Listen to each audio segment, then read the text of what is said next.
ఈరోజు ఒక beauty tip మీకు చెప్పాలనుకుంటున్నాను. జస్ట్ బ్రూ కాఫీ పౌడర్ ఉంది కదండి, ఇది ఒక ప్యాకెట్ తీసుకొని షుగర్ సిరప్ ఉంది కదా, ఈ షుగర్ సిరప్లో కొంచెం ఈ కాఫీ పొడి ఒక స్పూన్ కలుపుకున్న తర్వాత ఈ కన్సిస్టెన్సీ వచ్చినంత వరకు కలుపుకోవాలండి. ఇది మనకి స్క్రబ్లా ఉపయోగపడుతుంది. చూసారా, ఇది ఒకసారి ఇది జస్ట్ ఫేస్కి మనం అప్లై చేసుకోవాలండి. ఫేస్కి అప్లై చేసుకొని ఒక 10 minutes మనం అలా లీవ్ చేస్తే బెస్ట్ రిజల్ట్ ఇస్తుందండి.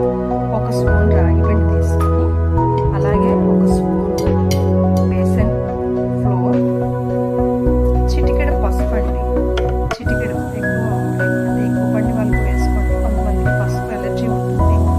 చిటికెడ పసుపు, ఫ్రిడ్జ్లో పెట్టిన పెరుగండి, ఒక స్పూన్ రైస్ ఫ్లోర్ అండి వేసుకొని దీన్ని బాగా కలుపుకోవాలి. నాకు ఇందులో ఒక టేబుల్ స్పూన్ కాఫీ పౌడర్ కూడా వేసుకొని కలపాలి. ఇలా కలుపుకొని దీన్ని ఒక 5 minutes ఫ్రిడ్జ్లో పెట్టి దాని తర్వాత మనం ఫేస్కి అప్లై చేస్తే అండి మంచి గ్లో వస్తుంది. ఒకసారి ట్రై చేసి చూడండి. ఇది నాకు వర్కౌట్ అయ్యిందండి, మీ అందరికీ వర్కౌట్ అవుతుందని ఆశిస్తున్నాను. ఫేస్కి ఒకసారి ట్రై చేసి మీకు